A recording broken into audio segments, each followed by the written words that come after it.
My first job was at a Kroger's in my hometown. I worked as a sacker, or as the position was officially known, a courtesy clerk. The store was on the edge of a rather rough neighborhood. This brought with it a large share of conflict. In my 2 years there, I witnessed countless shopliftings and fights.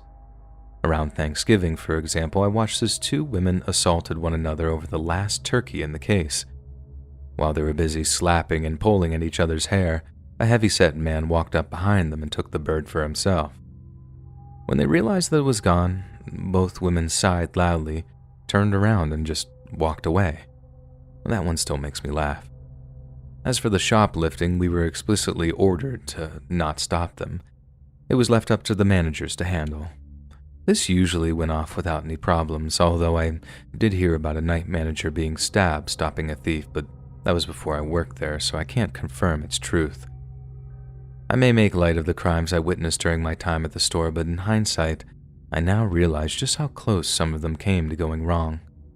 There was one argument that went from funny to scary real fast. I was 19 that year and a few months from quitting, although I didn't know that at the time. This took place on a normal summer afternoon. The store didn't have many customers. I had just mopped up a small spill on the soda aisle. I was returning to the storefront and overheard a man yelling. Naturally, I wanted to see what was up. From my little hiding place the next aisle over, I could hear the man berating another for banging his cart into his. The man guilty of the banging was on his phone, and that made the victim even angrier. This victim berated his foe until the man ended his call. Rather than looking scared, the banger appeared uninterested. He tried to apologize and carry on, but the victim clearly wanted to fight. A normal person doesn't ignore an apology or attempt to escalate a situation unless they want conflict. The other guy just wasn't having it. He apologized again and tried to get away as soon as possible. He hadn't made it more than a few yards before the victim growled and charged him. The other guy had no clue what was about to happen. As he grew closer, the angry guy crouched down and tackled this guy. Both men slammed into a nearby end cap of cans and fell to the floor. The angry guy was clearly dazed from the crash. The other guy didn't look affected at all. He looked just as cool as before. The angry guy's impairment gave him the opportunity to get away, and he took it. He jumped back to his feet and started nonchalantly walking away. It took a moment for the angry guy to regain his wits. He obviously hadn't learned from his mistake. He was still just stupidly angry. He struggled to his feet and looked around in a panic. The other guy had made it about halfway down the aisle, roughly 30 yards. The angry guy pursued him, minus the growling, and his target must have known that he was coming this time. The angry guy got about 3 steps away when the other guy spun around and kicked him in the nuts. As he was bent over, the other guy field-goal kicked him in the head. This sent the angry guy flying back onto the hard linoleum, and the sound of the angry guy's head hitting the floor literally still gives me chills. This final strike put the angry guy out of action. And with that threat neutralized, I guess you could say, the other guy turned back toward the doors and just walked away. Me and the small crowd who had assembled to watch this fight watched with disbelief as he walked out the front doors and just disappeared from sight. The angry guy wasn't so lucky. After the paramedics took him to the hospital, he was escorted by police and, I assume, arrested. Thankfully, I never saw either guy again.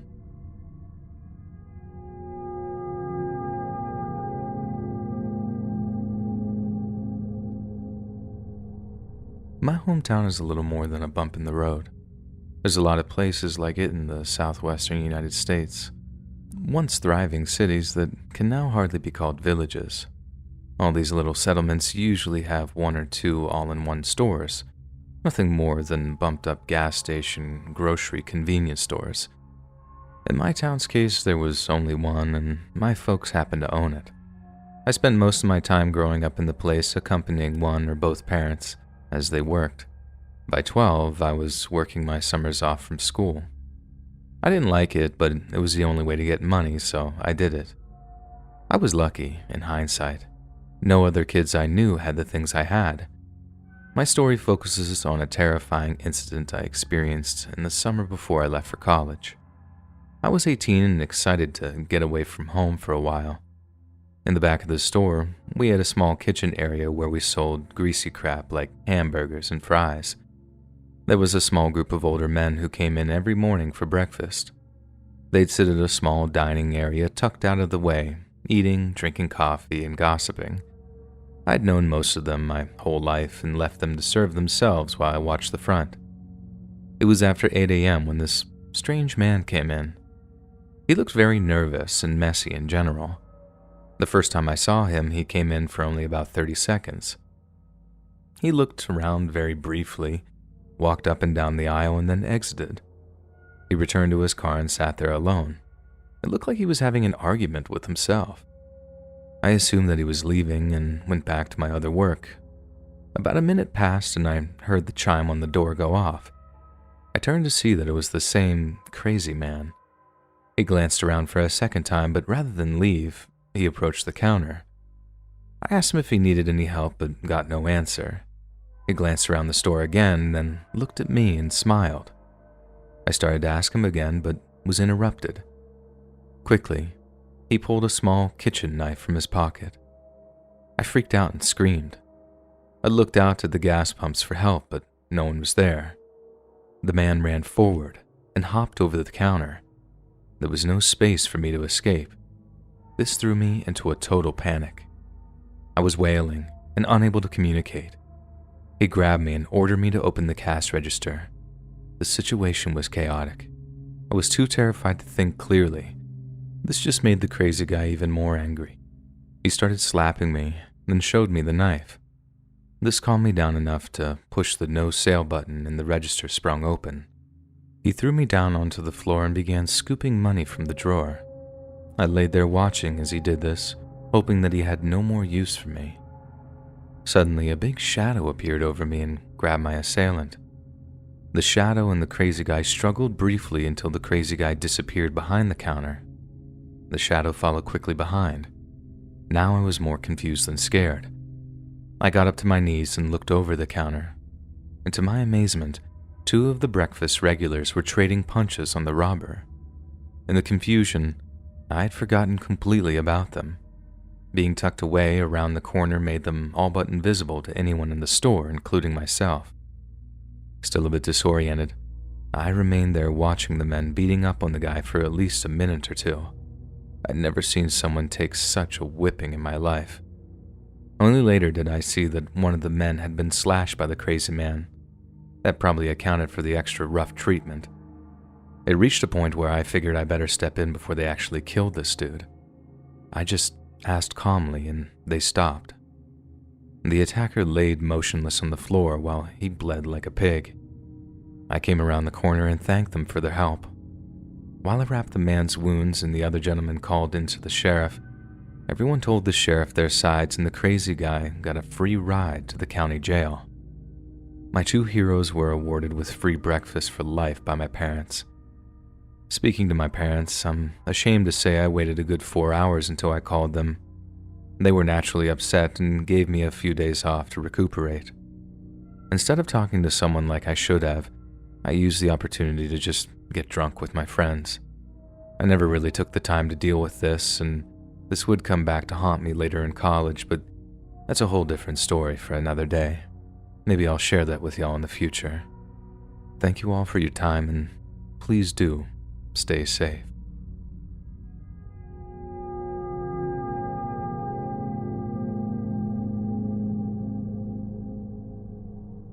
My daughter asked me if I wanted to share 1 or 2 personal experiences I've had as a police officer. She's a cop too, and seems to think that they may go some way in humanizing us in the eyes of our detractors. I have my doubts, but it's important to her, so I agreed to do it.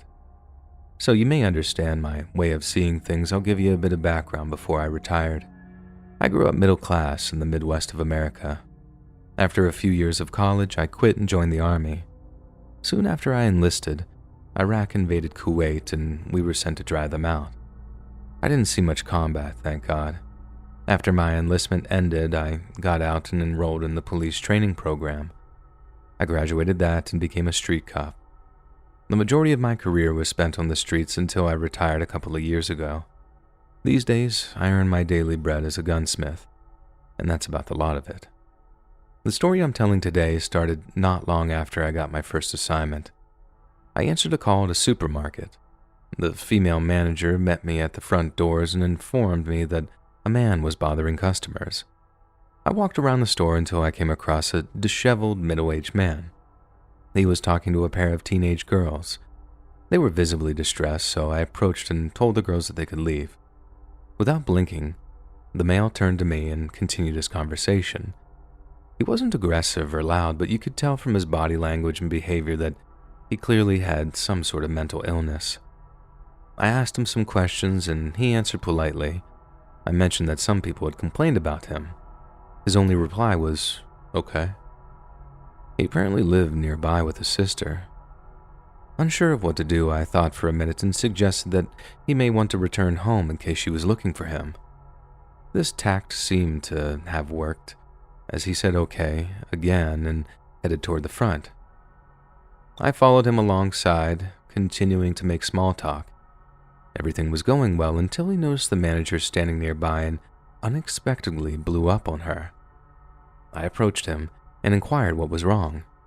He pointed at her and said she was a bad person, a mean person, he yelled. I suggested that he'd be happier if he left the store where she couldn't bother him, and he agreed. We stood out front and talked a few more minutes until he said that he had to leave. I said goodbye and watched him walk off until he disappeared behind a gas station. I re-entered the store and spoke to the manager one final time. I explained the situation and she looked to be relieved. And with all parties satisfied, I headed back to my cruiser to finish my shift and do a bit of write-ups. I assumed the problem had been resolved and put the call out of my mind. A few weeks went by and I got another call to the market. It was a near carbon copy of the first. On this occasion, I came across Barry. I forgot to mention his name earlier in the story, as he had a young man cornered near the pharmacy. I believed he was talking about Henry kissing her when I walked up. It was really weird. The poor kid had no clue what he was talking about. As before, I interjected so the kid could escape. I took advantage of our prior meeting and again convinced Barry that he may be needed at home. He agreed, and this time I figured I could just let him walk out unaccompanied. And this was a rookie mistake. A minute hadn't passed and I heard him yelling at somebody. I figured it was the manager, and I was right. I stepped between them and Barry soon lost interest. No further talk was needed to get him to leave after that. I was beginning to wonder why he hated this woman so much when he was so friendly to complete strangers. I asked if he and her had any previous history, but she couldn't remember ever seeing him until recently. And I'll never claim to know what's going on in the head of a crazy person. Maybe he just hated her face. Who knows? Over the next several months, Barry became a regular source of problems not only for the store, but for me. At least twice a week, I would get called about him. Not always from the store, but it was the store from where the friction occurred and made my job that much harder. I became so desperate to solve this problem, I met with his sister. I'd hoped that between the two of us, we'd be able to find a solution. Unfortunately, she had a load of problems of her own. She was clearly battling some painful and degenerative disease. She was in no state to be dealing with her brother. I left their house feeling disappointed and honestly even more hopeless. Not long after that visit, something changed in Barry. His aggressive attitude toward the manager escalated drastically. On one call to the store, I was met outside by the woman in question, and she was a mess. Barry had approached her out of nowhere and started cursing and even threatening to kill her. He'd already left the store before I arrived, so I didn't get to talk to him. This incident made me even more determined to solve the problem peacefully once and for all. Something told me bad things were ahead. After several meetings with his caseworker, we came to the consensus that Barry may need to be institutionalized, at least temporarily. We were actually waiting for all the specifics to be resolved when he took his vendetta all the way to the end. If I recall right, it had been around a week since I'd had any Barry-related calls. The opportunity to experience new and varied crimes were a welcome change. I was nearing the end of my shift one night when I heard the all-too-familiar address come across the radio. But this time something was very different. There had been reports of gunshots from a few homeowners nearby, but there had also been a call from a female stating that she had been attacked outside the store and was forced to shoot the assailant. I took the call and hurried to the scene. When my backup and I arrived, I could see the manager sitting on the curb alongside a male I didn't recognize. The manager was bawling her eyes out. The man appeared to be attempting to comfort her. A piece of fabric was wrapped around the man's forearm. It looked to be lightly stained with a red substance, probably blood. What I saw next made my heart sink. Illuminated in my headlights before me lay the body of a male, and that male was Barry. We exited our cruisers and began our work. According to the manager, she and her fellow employee had stayed over after the store closed to do the usual paperwork.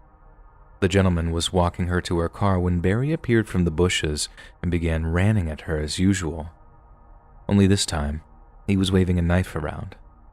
The male employee tried to de-escalate the encounter only to get a slash across his arm for his trouble, and this is when the female manager drew her gun from her purse and fired on Barry 6 times.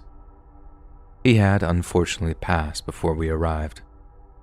In her statement, she said after he began threatening her, she bought a pistol and took a self-defense class. And I really don't blame her. Barry's behavior was becoming very menacing near the end. It was a very sad situation all around, but she'd done everything legally and there was no grounds to prosecute. She was clearly traumatized by taking a life, as you would expect. The saddest part of this all was what we would discover later. Barry had apparently stopped taking his meds around the time I first encountered him. This was the most probable reason for his downhill slide.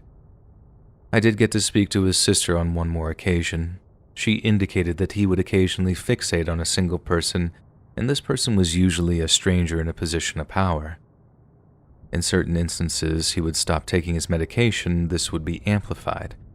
In the past, she had been able to get him to return to his pills and the trouble would stop. Sadly, this time she had been distracted with her own health battle and missed the signs, and I don't blame her either. The truth is, no one should be saddled with the care of someone like Barry.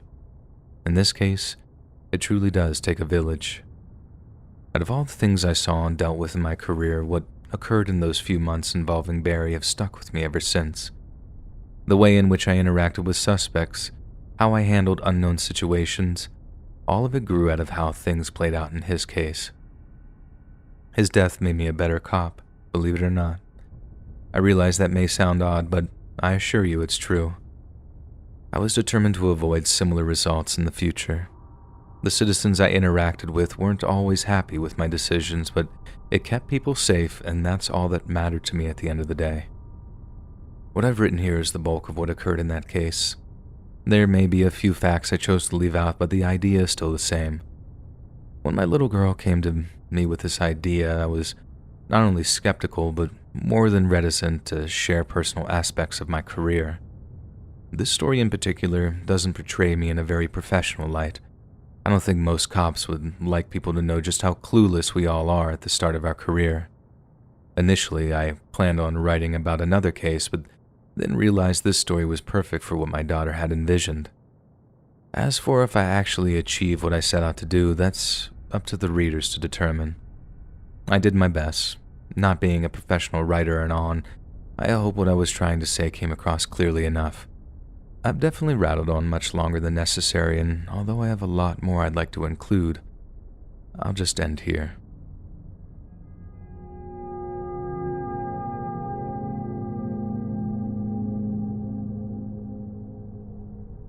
The people involved have all been caught and sentenced, so I'm fairly confident I can tell the story now. To start, I work as a rep for a local beer distributor. You've more than likely enjoyed one of our products once or twice. I've been at this job for almost 6 years and I like it. Most of my days are spent in the grocery stores and large convenience stores, making sure that they're all well stocked and our products are placed as prominently as our competitors. That's just what I was doing the morning that I got caught up in a robbery. I arrived at the store not long after 9 a.m. That time of the morning was quiet and had few customers. This is your regular neighborhood supermarket with all the major departments such as a florist, deli, and pharmacy. And the pharmacy is where the robbery occurred. It was located relatively close to the beer and wine section, maybe 25 yards apart. I don't believe that they had any customers at the time. I was checking stock and such when I heard a male voice coming from inside the pharmacy.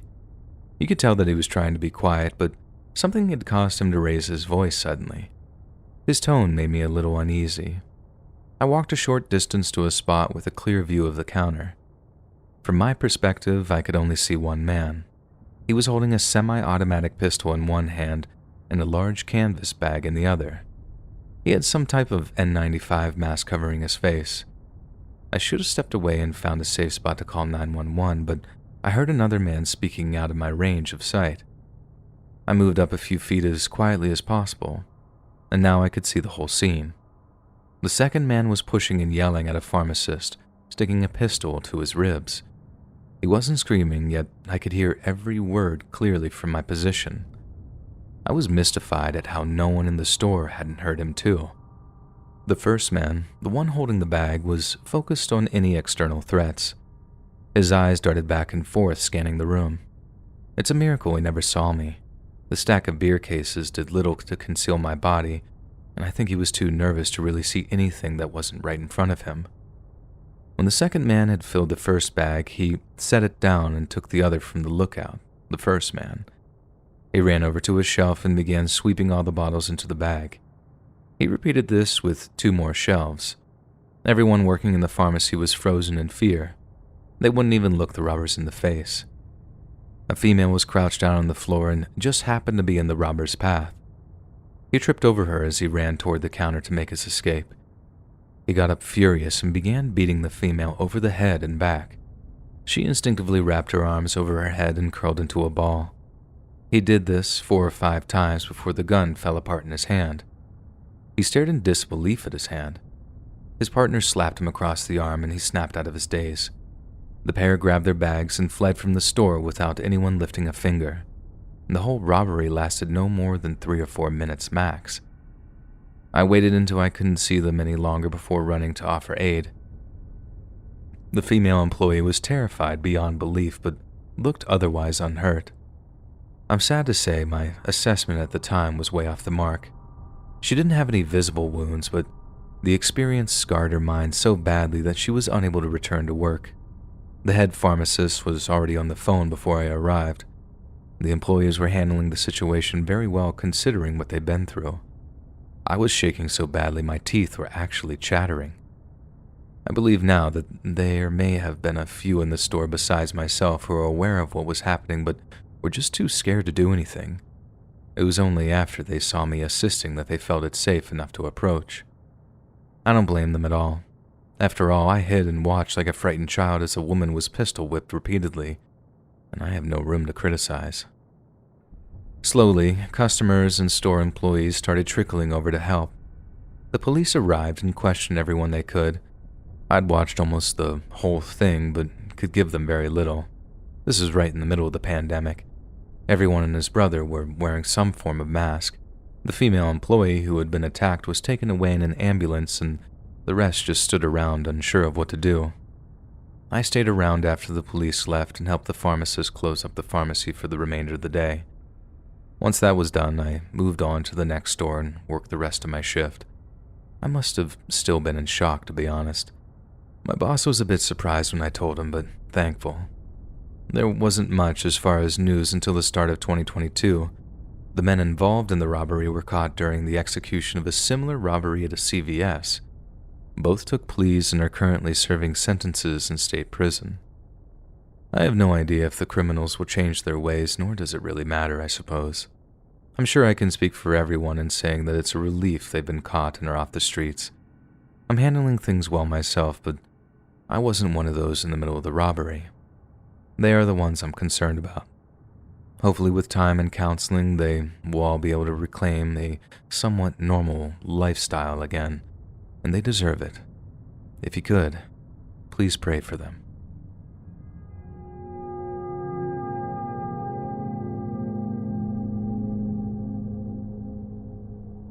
In the spring of 1994, my parents bought a modest 3-bedroom house in a quiet working-class neighborhood.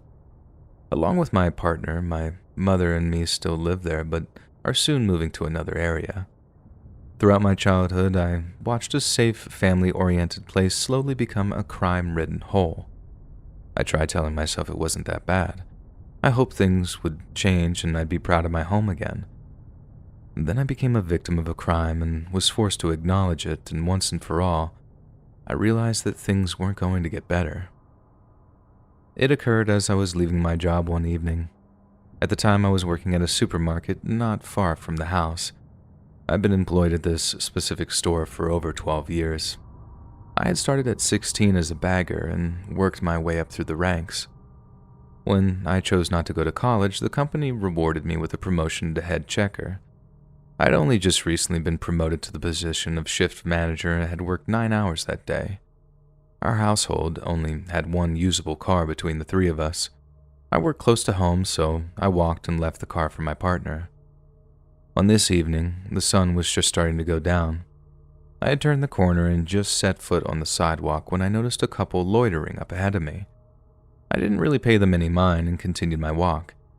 As I got within a few feet of them, the female approached me and asked if I had a cigarette. I don't smoke, so I told her no. While she was doing this, the guy walked around to my right side and stood about 3 feet away. I attempted to continue on my way, but the woman stepped in front of me. She demanded I give her my purse.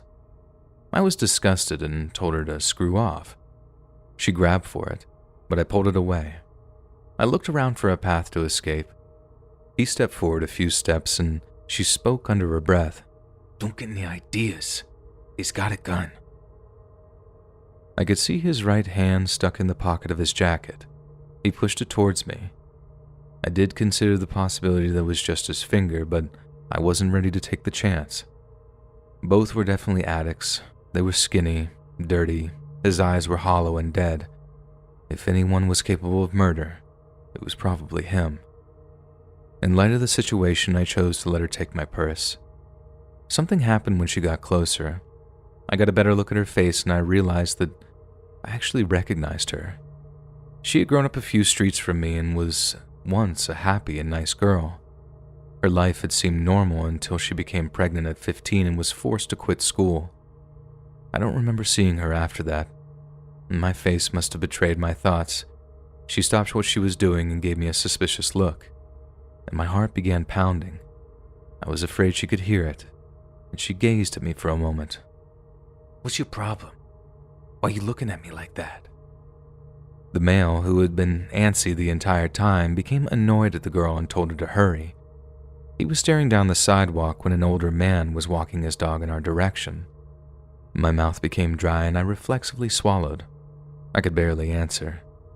If she knew I could identify her, I had the very real fear that I'd be killed.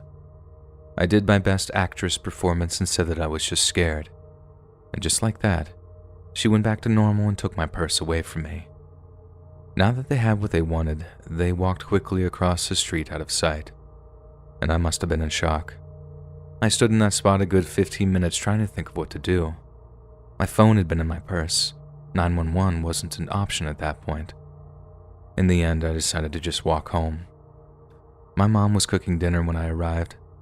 I wanted to say something, but I wasn't prepared for the drama that came with it. I waited until my partner arrived and I told them both over dinner. The reaction was what I expected. My mom freaked out and demanded that I call the cops. My partner is much more even-tempered. I asked her what I should do and she agreed with my mom. I was doubtful that the cops could do anything. I'd only lost a few dollars and an old phone. I was safe. And that was all that mattered to me. I wanted it to all be over, but I knew my mom wouldn't leave me alone until I did. They showed up about an hour later and took my statement, and that was the lot of it. Nothing has really come of it so far and probably won't. The robbery did change a few things though. My partner started driving me back and forth to work until I could transfer to a store in a safer area. The 3 of us discussed everything and decided the area was no longer safe to live in. My mom and my partner Lisa began looking for new places. My job was to talk to my bosses about a transfer. They were sympathetic to my situation and happy to help, and within a few weeks I was working at a new store across town in a nice neighborhood. As I write this, our little family is 2 months away from moving into our new apartment. I look forward to exploring our new home, but I'll always think back fondly on that old neighborhood and the way things used to be.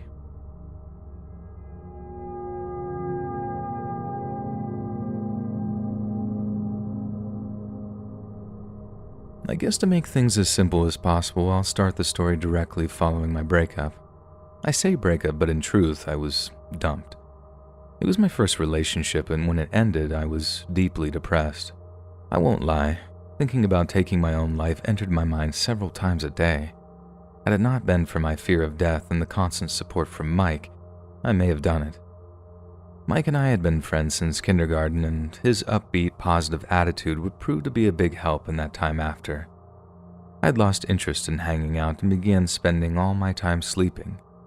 No one even noticed my absence except for him. When I didn't answer my phone, he came around to see me. Through his persistence, I eventually allowed him in. We made small talk in the beginning. Nothing was said about the relationship, and this tactic helped me break down the wall I put up. I'm not sure if Mike had all this planned ahead of time, and I don't care. His way helped me move on, and for that, he gained my undying loyalty. At some point, Mike brought up a job opening at the grocery store where he worked. He encouraged me to apply for it, and I was hired, and this made my mom elated. I think she was worried about me and possibly colluded with Mike to get me out of the house. Well, like I said, I got hired and worked as much as I could. Not much really happened until my final year of high school. I didn't have the grades or the desire to go on to college. Mike, on the other hand, was very smart. He had the pick of universities and finally chose Columbia, and time flew by.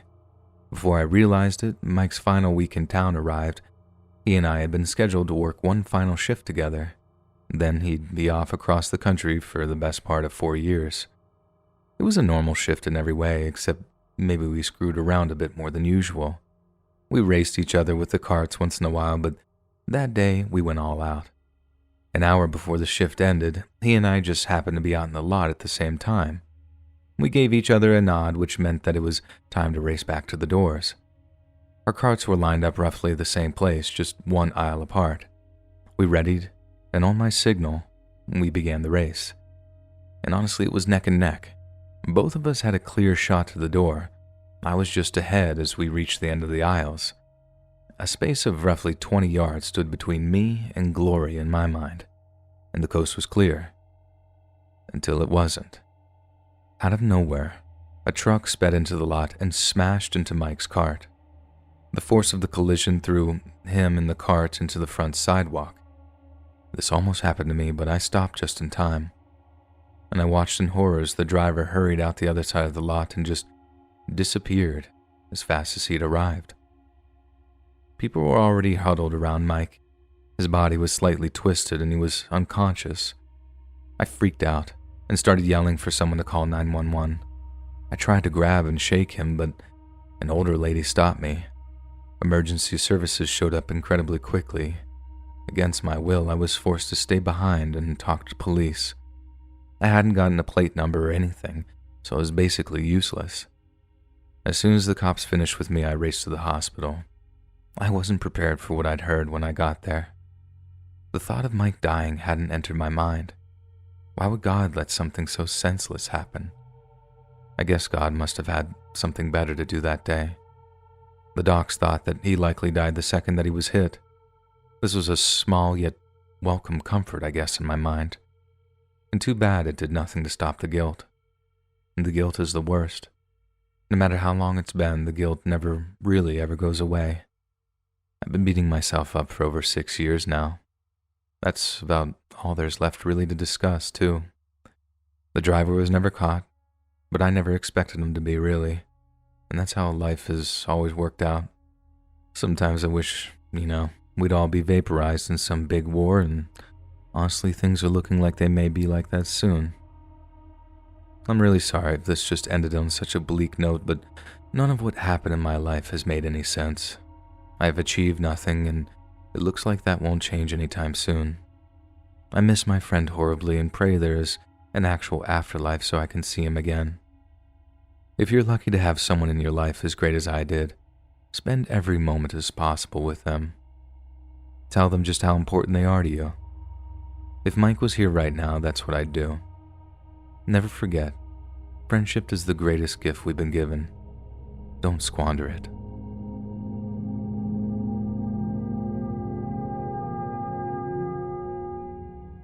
I had a scary close call about 6 years ago where I thought I'd witnessed a deadly car crash.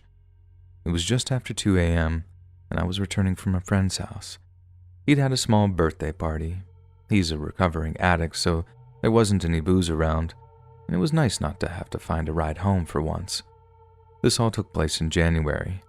There had been a snowstorm a few days earlier, and the roads were still slick in places. I wasn't worried. I'd grown up driving in that type of weather, and there weren't many cars on the road that time of morning. I was about 2 miles from home when I passed a closed grocery store. The parking lot was empty except for an old VW station wagon. It caught my eye because my parents had one when I was a kid. I hadn't seen one in a long time, and it made me smile. There were 2 guys sitting inside, parked. I almost pulled in to talk to them, but figured that they didn't want to be bothered. I carried on a ways, then considered going back. I didn't have anything better to do, and I really wanted to get a closer look at the car. I was in real danger of drowning in nostalgia. I pulled into a nearby cul-de-sac and turned around. When I got back to the store, the guys were doing donuts around the empty lot. The icy conditions made the car spin and slide. It looked like a lot of fun, to be honest. I pulled into a parking lot and watched them from a safe distance. I could talk to them when they were done, I thought to myself. And meanwhile, I sat back and enjoyed the show. The guys kept at it for about 10 minutes, stopping briefly once to defog the windshield, then just continued on. A moment then came where the driver sped across the lot and cut the wheel real hard. The tail of the car whipped around with such force that it threw the car into a roll. Before I could process what happened, the car had rolled over at least twice and came to a halt on the roof. I'll admit it took me a moment to react. You don't see that kind of nonsense every day. I snapped myself out of it and ran to help, and I almost slipped on my butt, but when I reached them, I was relieved to see that both guys were moving and trying to get free of their seatbelts. The passenger did so first. He came around to the driver's side to help me. The belt was stuck, so I had to cut it. He dropped onto his back and crawled out of his window. I must have sounded like an overprotective mother when I told him to be careful as he did so. Once both guys were out, I looked them over, but they didn't appear to be hurt. I did some dumb stuff like ask them who the president was or something like that to see if they were oriented. They answered correctly. Neither had as much as a scratch, I guess. I wanted to call 911, but they refused. Both lacked medical insurance, not to mention the car's inspection was expired, and they didn't want the heat from the cops for what they were doing. I understood and let it go. And now that the initial shock had passed, we were able to laugh about it. And things got funnier from there. The driver asked if I'd help them push the car back onto its wheels. I didn't think we could do it, but a few minutes of lifting and shifting, and we actually did. It reminded me of Halo. The car was relatively untouched. The paint was scratched along the side and roof, but that was the worst of it. There was apparently a small dent on the roof, but the driver easily popped it out with his fist. Now we crossed our fingers and hoped that the car would start. It took a few cranks, but it did. The guys got back into the car and bid me a good night. I asked one more time if they felt okay, and they said yes, and that was it. I shook their hands and they drove off out of the lot and down the road. It was a night I'll certainly never forget. I was amped up when I got home, and it took me a while to fall asleep. After that night, I saw the VW around town every once in a while. 2 years later, I graduated and moved to a new city. I never saw those 2 guys again. If one or both of you happen to see this, I beg you to be more careful in the future. Things could have gone much differently that night. I'm glad I was there to help, but there may not be someone around the next time. Hey friends, thanks for listening. Click that notification bell to be alerted of all future narrations. I release every Monday, Wednesday, and Friday at 7 p.m. Eastern Standard Time. And if you got a story, be sure to submit to my subreddit at r/letsreadofficial, and maybe even hear your story featured on the next video. And if you want to support me even more, grab early access to all future narrations and bonus content over on Patreon, or click that big join button to hear about all the extra perks offered for the channel. And check out the Let's Read podcast, where you can hear all of these stories in big compilations and save huge on data, located anywhere you listen to podcasts. Links in the description below. Thanks so much, friends. And remember, give it to me, baby. Uh-huh.